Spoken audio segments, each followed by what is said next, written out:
डर सबको लगता है। चित्रकूट के घने जंगल की एक वीरान रात में दूर से एक कार चली आ रही थी। उस कार को अकेला सवार रंजन चला रहा था। उसकी नजर सड़क से ज्यादा अपने जीपीआरएस पर थी, जो डेस्टिनेशन के बहुत करीब बता रहा था। अचानक सड़क पर एक औरत बच्चे के साथ दिखाई दी, जो कार को रुकने का इशारा कर रही थी। लेकिन रंजन ने कार रोकने की जगह कार को स्पीड दी और बेदर्दी से औरत और उस बच्चे पर कार चढ़ा दी।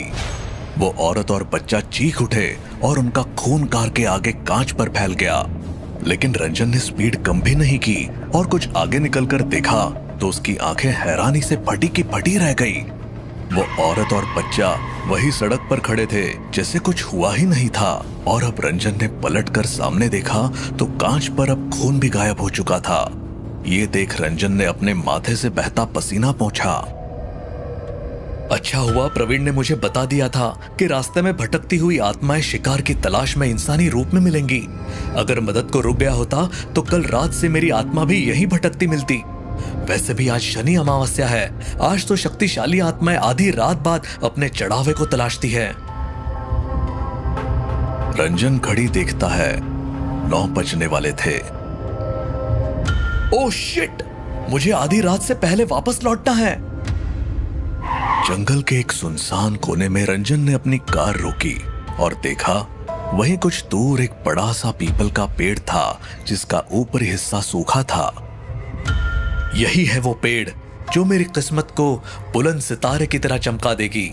इस पीपल के ऊपर का सूखा हिस्सा इस बात की निशानी है कि ब्रह्म राक्षस यहां निवास करता है। रंजन ने वही रखा एक थैला उठाया और कार से बाहर आ गया। उसने डिक्की खोली। डिक्की में एक बड़ा सा जिंदा मुर्गा और बकरी का बच्चा बंधे हुए रखे थे। रंजन ने थैले को कंधे पर टांगा और मुर्गे को बगल में दबाकर बकरी के बच्चे को निकाला। बकरी का बच्चा चिल्लाता हुआ भागने लगा, लेकिन रंजन ने कसकर उसकी रस्सी पकड़ी हुई थी। वो उस मेमने को जबरदस्ती अपने साथ घसीटकर पीपल के पेड़ के नीचे लाया और उसे पेड़ के एक हिस्से से बांध दिया। वही उसने बंधे हुए मुर्गे को भी रखा और अपने कंधे से झोला उतारकर उसमें रखी देसी शराब की बोतलें निकालकर पीपल के पेड़ के नीचे खोलकर जमा दी। देसी शराब की तीखे गंध से पीपल का पेड़ महक उठा। अब रंजन ने अपने झोले में से ब्रह्म राक्षस की बनी मिट्टी की भयानक आकृति निकाली और शराब की बोतलों के ऊपर सजा कर रख दी। रंजन ने अब बंधे हुए मुर्गे को खोलकर हाथ में पकड़ा और ब्रह्म राक्षस की आकृति के सामने बेदर्दी से उसकी गर्दन मरोड़कर अलग करने लगा। मुर्गा दर्द से चीखा। अगले पल मुर्गे की अलग हुई गर्दन रंजन के हाथ में थी। उसने ब्रह्म राक्षस की आकृति के सामने दोनों को रख दिया। मुर्गे का धड़ तड़पते हुए उछल रहा था और फिर बेजान होकर गिर पड़ा। रंजन ने झोले में से कटार निकाली और बकरी के बच्चे को खींच कर ले आया और उसकी गर्दन ब्रह्म राक्षस की आकृति के सामने करके लगातार उसकी गर्दन पर वार करता चला गया। मासूम मेमना तड़पता रहा, चीखता रहा, लेकिन रंजन पर मानो शैतान सवार था। उसने मेमने की गर्दन काट कर अलग कर दी। मेमने की कटी गर्दन से खून का फव्वारा छूटा, जिसे रंजन ने ब्रह्म राक्षस की आकृति के सामने कर दिया। वो मेमने के खून से नहा उठी। रंजन ने अपने चेहरे पर लगे खून को पोंछा और आसमान में हाथ उठाकर पूरी ताकत से बोला, हे ब्रह्म राक्षस, मेरी दी इस भेंट को स्वीकार करना और मुझ पर दौलत की बरसात कर देना, तब मैं दोबारा आऊंगा इससे भी बड़ी भेंट लेकर। कहकर रंजन पलटा और अपनी गाड़ी की ओर बढ़ने लगा। अचानक पीछे से आवाजें आने लगी, जैसे कोई रंजन को पुकार रहा हो। रंजन, रंजन, ये वापस ले जाओ।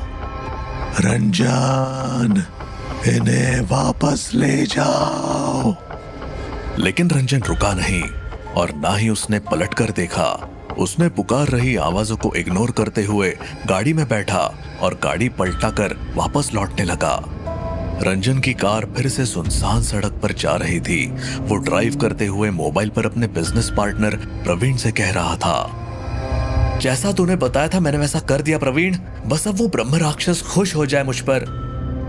खुश होगा, खुशी से पागल हो जाएगा वो ब्रह्म राक्षस।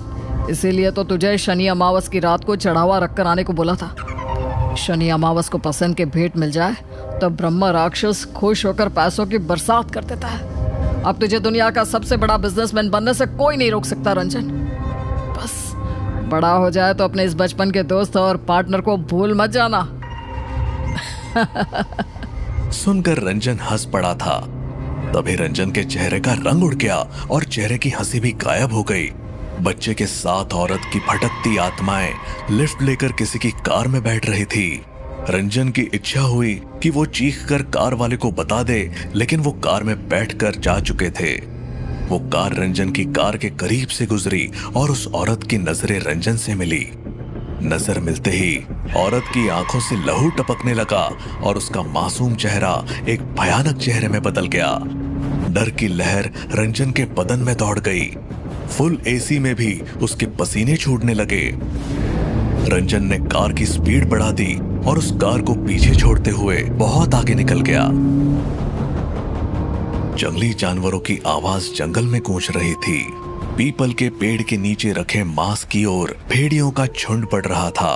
अचानक दूर कहीं रात के 12 बजने का घंटा सुनाई दिया और पीपल के सूखे हिस्से पर उल्टे लटके ब्रह्म राक्षस ने अपनी आंख खोली। उसके आंख खोलते ही जंगल का शोर शांत हो गया और मांस के करीब पहुंच चुके भेड़ियों का झुंड रुक गया और डर से पलटकर जंगल के अंदर भाग गया।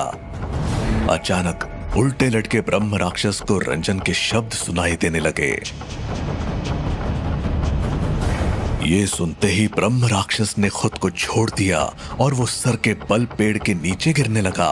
उसका सर जमीन पर टकराया और वो पानी की तरह जमीन पर फैल गया। उसमें से ब्रह्म राक्षस का सर उठना शुरू हुआ और फिर से वो एक शरीर बनकर खड़ा हो गया। अब वो उस जगह की ओर बढ़ा जहां रंजन उसके लिए चढ़ावा रख गया था। जैसे ब्रह्म राक्षस ने देखा, उसके लिए बनाई आकृति खून से भरी है और शराब के ऊपर रखी है। कटा मुर्गा और बकरा पड़ा है। ब्रह्म राक्षस की आंखें गुस्से से लाल होती गई और वो गुस्से में पूरी ताकत से चीख पड़ा। ब्रह्म राक्षस की गुस्से में भरी चीख सुनकर जंगल के जानवर जान बचाकर भागने लगे। उसकी चीख के प्रेशर से एक मकान की खिड़की का कांच टूटा और वो हवा में उड़कर वो बिस्तर पर सो रहे एक इंसान पर गिरे, जो कि रंजन था।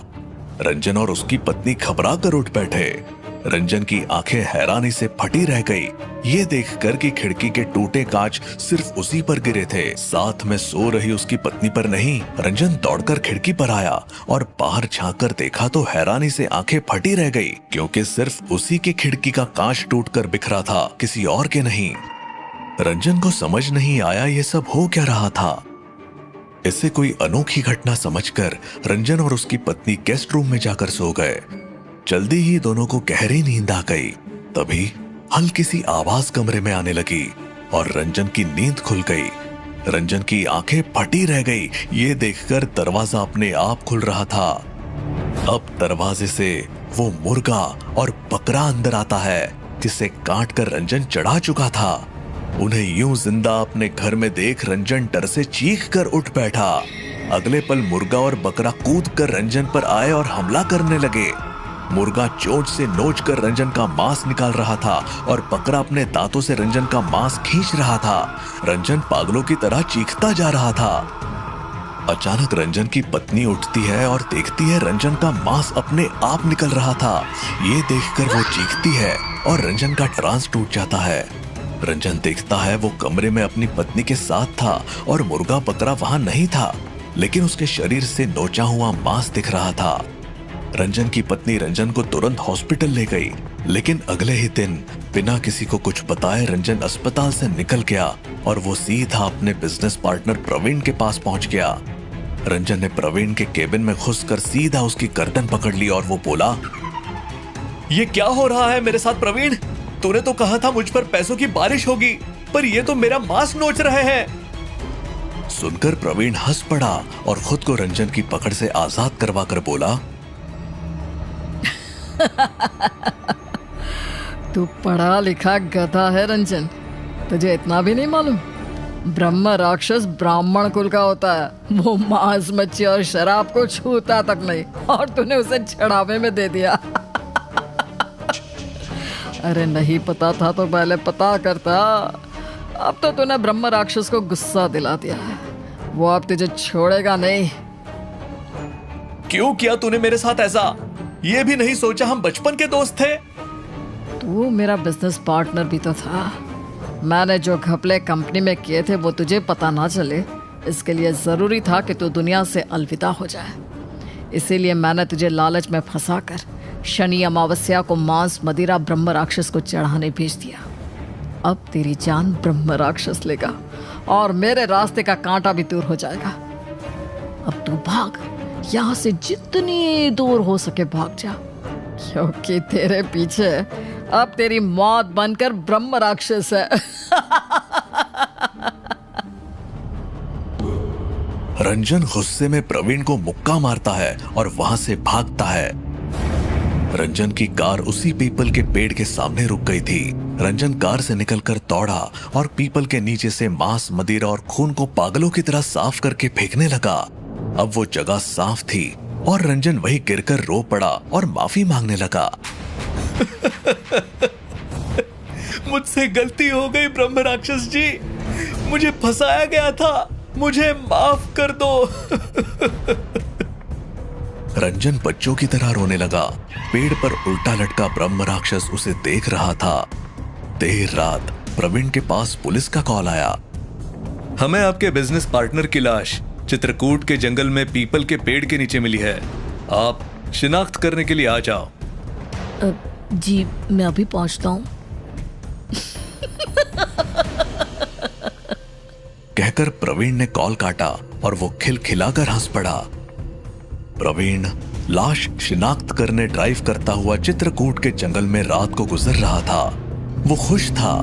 तभी उसने देखा एक औरत अपने बच्चे के साथ खड़ी रास्ते में लिफ्ट मांग रही थी। प्रवीण ने उन दोनों को बैठा लिया। कुछ दूर जाते ही कार बेकाबू होकर पेड़ से जा टकराई और कार में धमाका हो गया। चलती हुई कार से वो औरत अपने बच्चे के साथ निकली और रास्ते पर खड़े होकर अगले शिकार का इंतजार करने लगी।